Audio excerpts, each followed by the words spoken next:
Ella gobernó un imperio que abarcaba un cuarto de la tierra. Su nombre definió toda una era. La reina Victoria, abuela de Europa, ícono del poder británico, símbolo de un siglo entero. Pero aquí está lo que no te dicen. Victoria no era británica. No genéticamente. Su ADN era casi completamente alemán. Y enterrada en esa línea de sangre alemana, había una sola mutación genética que mataría a sus hijos, derrocaría imperios y desencadenaría una revolución que cambió la historia mundial para siempre. En 2009, los científicos finalmente secuenciaron la mutación. Encontraron hemofilia B, no A, como los médicos habían afirmado durante un siglo. El diagnóstico estaba equivocado. Los libros de historia estaban equivocados, y cuando la verdad salió a la luz, reveló algo aún más perturbador. La mutación apareció repentinamente en la línea de Victoria, sin rastro en sus ancestros, sin explicación. Solo un error genético aleatorio que no debería existir. A menos que Victoria no fuera quien todos pensaban, a menos que su padre no fuera el duque de Kent. A menos que toda la línea de sangre real esté construida sobre una mentira. La evidencia está ahí, enterrada en muestras forenses, escrita en el ADN. Pero la familia real se niega a probar los restos de Victoria. Han bloqueado cada intento. ¿Por qué? ¿Qué están ocultando? Esta es la historia de cómo el ADN de una mujer mató imperios. Reescribió la historia médica y expuso el secreto más oscuro de la realeza europea. Y comienza con una mutación que debería haber sido imposible. 24 de mayo de 1819, Palacio de Kensington, Londres. Una niña nace de Eduardo, duque de Kent, y su esposa Victoria de Sajonia-Coburgo-Saalfeld. La nombran Alexandrina Victoria. El duque de Kent tiene 52 años. Es el cuarto hijo del rey Jorge III, un hombre sin reclamación real al trono. Su esposa tiene 32, una princesa alemana de un ducado menor del que la mayoría nunca ha oído hablar. El embarazo es inesperado. El nacimiento es poco notable. Nadie piensa que esta niña alguna vez se convertirá en reina. Pero en un año, todo cambia. Eduardo, duque de Kent, contrae neumonía y muere. Victoria tiene 8 meses. Su padre se ha ido. Su madre es una viuda alemana sin dinero, sin poder y sin aliados en la corte británica. Sobreviven con limosnas. Viven en el Palacio de Kensington como ocupas. La pequeña niña crece hablando alemán en casa, el idioma de su madre, las costumbres de su madre, el mundo de su madre. El inglés es un segundo idioma, aprendido después. La infancia de Victoria es alemana, sus tutores son alemanes. El consejero de su madre, un hombre llamado John Conroy, controla cada aspecto de su vida. La corte británica apenas reconoce su existencia. Luego, en 1837, todo cambia otra vez. El rey Guillermo IV muere. Victoria tiene 18 años. Por una serie de muertes y accidentes, de repente es la siguiente en la línea. El 20 de junio de 1837, se convierte en reina del Reino Unido. Una adolescente de habla alemana, sin entrenamiento y sin preparación. El establishment británico está horrorizado. ¿Una reina alemana? Imposible. Inaceptable. Pero la ley es clara. Ella es la heredera. Toma el trono. Y durante los próximos 63 años, gobernará un imperio. Pero aquí está lo que los libros de historia omiten. La línea de sangre de Victoria no era solo alemana. Era completamente alemana.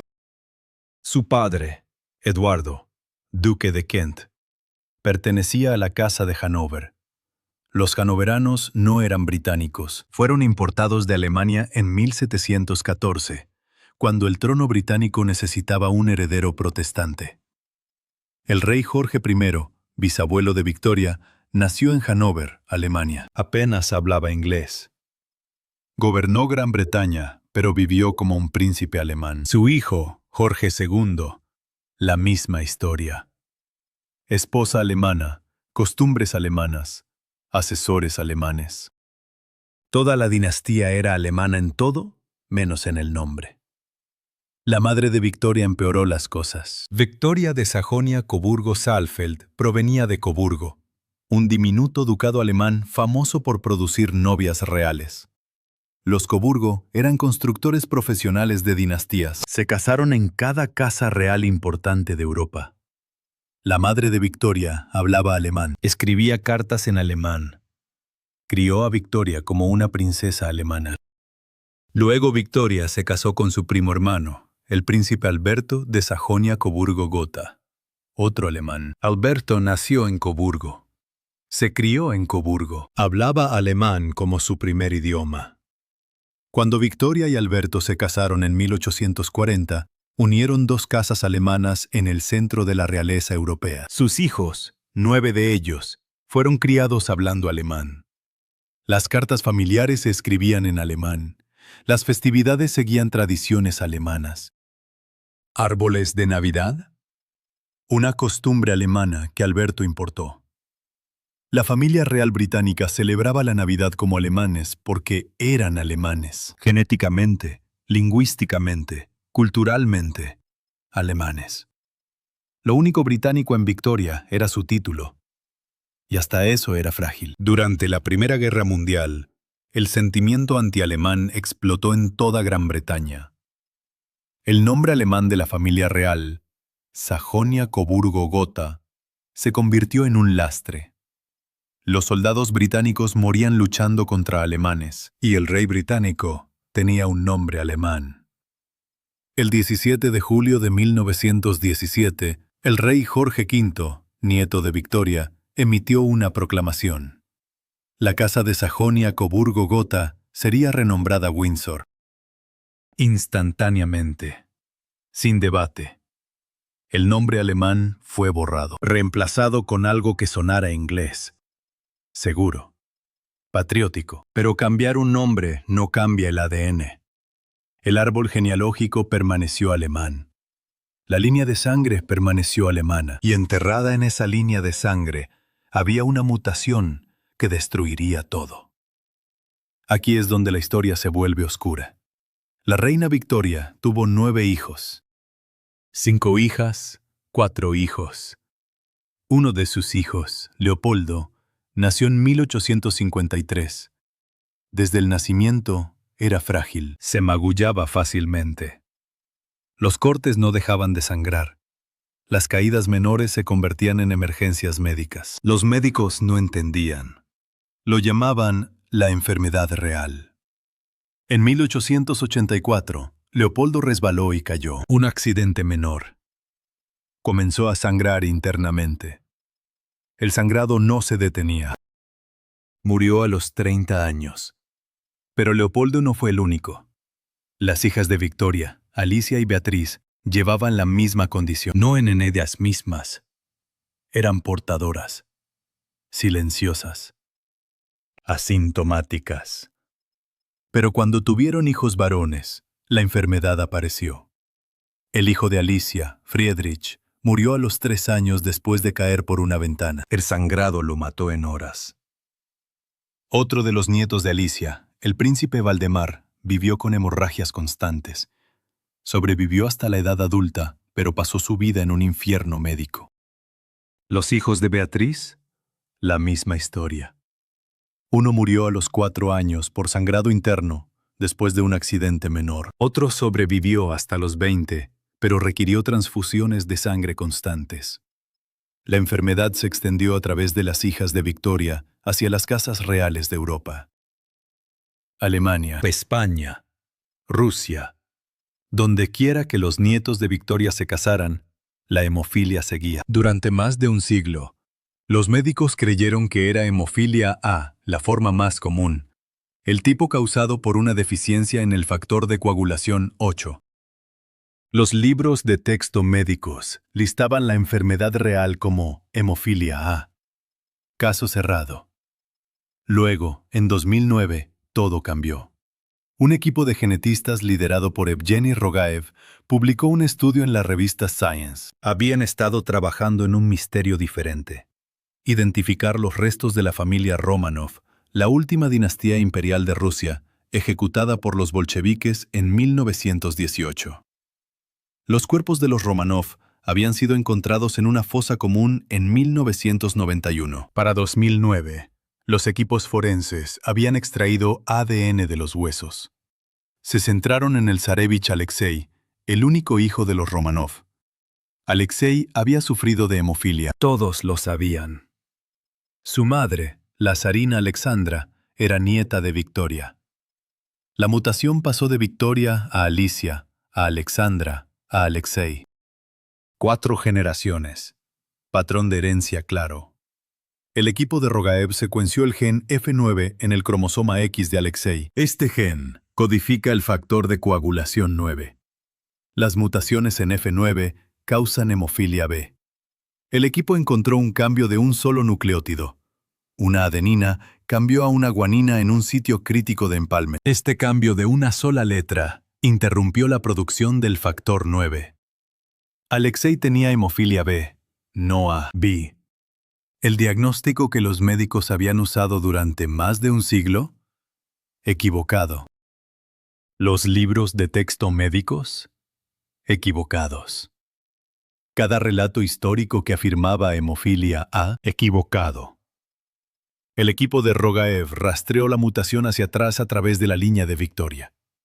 Coincidió perfectamente. Victoria portaba hemofilia B. La pasó a sus hijos. Se extendió a través de las casas reales de Europa durante 4 generaciones. La corrección puede parecer un tecnicismo. ¿Hemofilia A o B? ¿Cuál es la diferencia? La diferencia es esta. La hemofilia B es más rara. Es causada por un gen diferente y aparece repentinamente, de la nada, en líneas de sangre sin historial previo, lo que plantea una pregunta que nadie quería hacer. ¿De dónde vino la mutación de Victoria? La hemofilia B está ligada al cromosoma X recesivo. Eso significa que se transporta en el cromosoma X. Las mujeres tienen 2 cromosomas X. Si uno lleva la mutación, generalmente son portadoras asintomáticas, pero pueden pasarla a sus hijos. Los hombres tienen un cromosoma X y uno Y. Si su X lleva la mutación, tienen hemofilia. No hay respaldo. Para que Victoria fuera portadora, necesitaba heredar el X mutado de uno de sus padres. ¿Su madre? No hay evidencia de hemofilia en la línea Sajonia-Coburgo. ¿Su padre, el duque de Kent? Tampoco hay evidencia en la línea hanoveriana. Los genealogistas rastrearon a los hanoveranos siglos atrás. Sin hemofilia, sin trastornos hemorrágicos, nada. La mutación apareció repentinamente en Victoria, de la nada. Los genetistas tienen una explicación. Aproximadamente el 30% de los casos de hemofilia surgen de mutaciones espontáneas. Errores genéticos aleatorios durante la división celular. Estas se llaman mutaciones de novo. Simplemente suceden. No se requiere historial familiar. Hay un factor que aumenta el riesgo: la edad paterna. Los padres mayores tienen tasas más altas de mutaciones de novo en su esperma. El duque de Kent tenía 51 años cuando Victoria fue concebida. Eso es viejo, especialmente para 1818. El riesgo de mutación espontánea aumenta significativamente después de los 45 años. Entonces la explicación oficial es esta. La mutación de hemofilia B de Victoria fue un error aleatorio, espontáneo que ocurrió en el esperma de su padre. Mala suerte, casualidad genética. Un evento de 1 en 1 millón, que sucedió ocurrir en el hombre que engendraría a una reina. Esa explicación funciona. Científicamente se sostiene, pero también es increíblemente conveniente. Porque hay otra explicación, una que es mucho más escandalosa, una que destruiría la legitimidad de toda la monarquía británica. En 2003, el historiador A. N. Wilson publicó una teoría controvertida. Afirmó que el verdadero padre de Victoria no era el duque de Kent. Era John Conroy. Conroy era un escudero irlandés, un noble menor que servía a la madre de Victoria. Después de que murió el duque de Kent, Conroy se convirtió en el consejero más cercano de la duquesa. Controlaba el hogar. Manejaba las finanzas. Tenía acceso constante e íntimo a la madre de Victoria. Wilson señaló varias piezas de evidencia circunstancial. Primero, la brecha de edad. La duquesa de Kent tenía 32 años cuando Victoria fue concebida. John Conroy tenía 34, solo 2 años mayor. El duque de Kent tenía 51. Segundo, rumores. Los diarios del período, especialmente los de Charles Greville, un cortesano bien conectado, contienen referencias a susurros sobre un romance entre la duquesa y Conroy. El propio duque de Wellington supuestamente confirmó los rumores en privado. Tercero, hemofilia. La mutación apareció repentinamente en la línea de Victoria sin precedente. Si Conroy fuera el padre biológico de Victoria, eso podría explicar la aparición repentina. Excepto que no. Porque aquí está el problema con la teoría de Wilson. Para que Victoria portara hemofilia B, su padre biológico necesitaría pasarle la mutación. Pero la hemofilia está ligada al X. Los padres pasan su cromosoma X solo a las hijas, no a los hijos. Si Conroy tuviera la mutación de hemofilia en su cromosoma X, él mismo tendría hemofilia. Mostraría síntomas, sangrado, moretones, registros médicos. Pero no hay evidencia de que Conroy tuviera hemofilia, ninguna. Vivió hasta los 63 años sin trastornos hemorrágicos documentados. Así que Conroy no tenía la mutación, lo que significa que no podía pasarla a Victoria, o la mutación surgió espontáneamente en Victoria, independientemente de quién fuera su padre. La teoría de Wilson se desmoronó bajo escrutinio genético. En 2014 retractó su afirmación, pero la pregunta permaneció. Porque hay una manera de resolverlo definitivamente. Probar el ADN de Victoria. Compararlo con los descendientes conocidos del duque de Kent. Confirmar o descartar la paternidad. Simple. Excepto que la familia real no lo permitirá. Los restos de Victoria están enterrados en Frogmore, Windsor. Su cuerpo está intacto. Se podría extraer ADN de sus huesos. Pero la familia real ha bloqueado cada intento. En 1993, el príncipe Felipe dio sangre para ayudar a identificar los restos de los Romanov. Su ADN coincidió perfectamente. Confirmó la identidad de la zarina Alexandra y sus hijos. La familia real cooperó. ¿Pero cuando se trata de Victoria? No. Absolutamente no. ¿Por qué? ¿Qué están protegiendo? Si Victoria es la hija legítima del duque de Kent, las pruebas de ADN lo probarían. Terminaría con los rumores. Silenciaría las teorías de conspiración. Afirmaría la legitimidad de la monarquía. A menos que no estén seguros. A menos que haya dudas. A menos que el riesgo de probar sea mayor que el riesgo de rumores. Porque si el ADN prueba que Victoria no era hija del duque de Kent, toda la monarquía británica moderna es ilegítima. Cada monarca desde Victoria, Eduardo VII, Jorge V, Eduardo VIII, Jorge VI, Isabel II, Carlos III, serían descendientes de un impostor.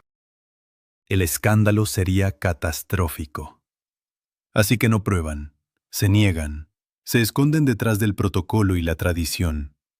Y la pregunta permanece sin respuesta. Pero el ADN de Victoria guarda más secretos que la paternidad. Guarda la clave de una de las mayores tragedias de la historia, la caída del Imperio Ruso. 12 de agosto de 1904, el Palacio de Invierno, San Petersburgo. La zarina Alexandra da a luz a un hijo. Finalmente. Después de 4 hijas, los Romanov tienen un heredero varón. Lo llaman Alexei. Todo el imperio celebra. Pero en semanas, Alexandra se da cuenta de que algo está mal. El bebé se magulla fácilmente. Cualquier presión causa hinchazón. A las 6 semanas, el ombligo de Alexei comienza a sangrar. no se detiene. Los médicos entran en pánico. Aplican presión, cauterizan la herida, prueban cada tratamiento disponible. Nada funciona. Finalmente, después de días, el sangrado se detiene por sí solo. Alexandra sabe lo que esto significa. Su hijo tiene hemofilia. La misma enfermedad que mató a su tío, el príncipe Leopoldo. La misma enfermedad que portaba su madre, la princesa Alicia. La mutación de Victoria, pasada a través de 3 generaciones. A Alexei, el heredero al trono ruso. La infancia de Alexei es una pesadilla. Cada caída es una emergencia médica. Cada moretón podría matarlo. A los 2 años, su diario médico documenta hinchazón severa de las articulaciones, sangrado espontáneo, dolor insoportable. Los pacientes modernos de hemofilia reciben infusiones de factor de coagulación. Alexei no tenía nada, solo reposo en cama, hielo y oración. La enfermedad se mantiene en secreto. El público ruso no sabe que su futuro zar está muriendo lentamente de un trastorno genético. Alexandra está desesperada. Prueba con cada médico, cada tratamiento. Nada funciona. Luego, en 1905, conoce a Grigori Rasputín. Rasputín es un campesino siberiano, un autoproclamado hombre santo. Tiene reputación de curación por fe. Alexandra, criada como luterana alemana pero profundamente supersticiosa, lo invita al palacio. Cuando Alexei sufre un episodio severo de sangrado, Rasputín reza sobre él. El sangrado se detiene. Alexandra cree que es un milagro. Los historiadores tienen otras teorías. Algunos sugieren que la presencia calmante de Rasputín redujo el estrés de Alexei, lo que bajó su presión arterial y ralentizó el sangrado. Otros piensan que Rasputín simplemente les dijo a los médicos que dejaran de hacer sus tratamientos dañinos, sangrías, aspirina, manipulación agresiva, y dejaran que el cuerpo sanara naturalmente. De cualquier manera, Rasputín parece ayudar. Y Alexandra se convence de que es lo único que mantiene vivo a su hijo. La influencia de Rasputín crece. Para 1915, el zar Nicolás II se va al frente para comandar las fuerzas rusas en la Primera Guerra Mundial. Alexandra, guiada por Rasputín, maneja los asuntos de la corte en su ausencia. Nombramientos ministeriales, decisiones políticas, estrategia militar. Todo pasa por Rasputín. Las cartas de Alexandra a Nicolás mencionan el consejo de Rasputín más de 40 veces. Lo llama nuestro amigo. Lo consulta sobre todo. La corte rusa observa con horror cómo un místico campesino controla el imperio. Los rumores se extienden. Los periódicos imprimen caricaturas mostrando a Rasputín como un titiritero. La Duma, el Parlamento de Rusia, acusa abiertamente a la familia real de estar bajo influencia oscura. Para 1916, Rusia está perdiendo la guerra. Escasez de alimentos, inflación, huelgas. La gente culpa al gobierno y culpan a Rasputín. En diciembre de 1916, un grupo de nobles asesina a Rasputín. Lo envenenan, le disparan y arrojan su cuerpo a un río congelado. Piensan que matar a Rasputín salvará la monarquía. Están equivocados. Sin Rasputín, Alexandra no tiene a nadie a quien recurrir. La salud de Alexei empeora. El imperio colapsa más rápido. En marzo de 1917, huelgas y disturbios barren Petrogrado. Los soldados se niegan a disparar contra los manifestantes. La Duma exige la abdicación de Nicolás. El 15 de marzo, Nicolás II abdica. La dinastía Romanov de 300 años termina. Un año después, los bolcheviques ejecutan a toda la familia en un sótano en Ekaterimburgo. 11 personas, fusiladas y apuñaladas. Sus cuerpos disueltos en ácido y enterrados en tumbas sin marcar. El imperio ruso ha desaparecido, destruido por la guerra, la revolución y la incompetencia. Pero comenzó con una mutación genética. La mutación de Victoria, transportada silenciosamente a través de 3 generaciones. Mató a Alexei lentamente. Le dio poder a Rasputín. Desestabilizó la monarquía. Desencadenó una revolución. Un gen, pasado por una línea de sangre real. Cambió el curso de la historia mundial, y Rusia no fue el único imperio en caer. La familia real de España portaba la misma mutación. La nieta de Victoria, Victoria Eugenia, se casó con el rey Alfonso XIII de España en 1906. Su día de boda fue empañado por un intento de asesinato. Una bomba arrojada a su carruaje mató a 20 personas, pero dejó a la pareja real ilesa. Debería haber sido un presagio. Victoria Eugenia portaba hemofilia. Su primer hijo, Alfonso, príncipe de Asturias, fue diagnosticado cuando era niño.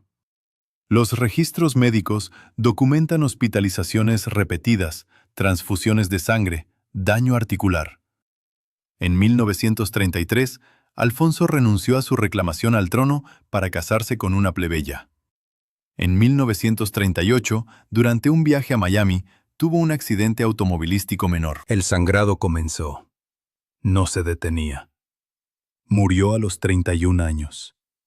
Su hermano menor, Gonzalo, murió aún más joven. En 1934, a los 19 años, estrelló su auto. El sangrado interno lo mató en horas. 2 herederos al trono español, ambos muertos por hemofilia, ambos portando la mutación de Victoria. La monarquía española sobrevivió, pero apenas. Alfonso XIII fue forzado al exilio en 1931. España descendió a la guerra civil. La maldición genética de la familia real se convirtió en un símbolo de decadencia dinástica. Las casas reales de Alemania también sufrieron. Los descendientes de la princesa Alicia, la casa de Hesse, perdieron múltiples hijos por hemofilia. El príncipe Friedrich murió a los 3 años. El príncipe Heinrich a los 4. El príncipe Valdemar sobrevivió hasta la edad adulta, pero vivió bajo supervisión médica constante. Para principios del siglo XX, la hemofilia había reclamado al menos 10 herederos reales en toda Europa. Cada muerte se remonta a Victoria, cada tragedia escrita en su ADN. Aquí está lo que hace que esta historia sea tan perturbadora. Victoria no tenía idea. No sabía que era portadora. No podía saberlo. Las pruebas genéticas no existían. Casó a sus hijas con la realeza europea, pensando que estaba asegurando alianzas, fortaleciendo dinastías. En cambio, estaba esparciendo una bomba de tiempo genética. Sus hijas portaban la mutación silenciosamente. Sus hijos pagaron el precio.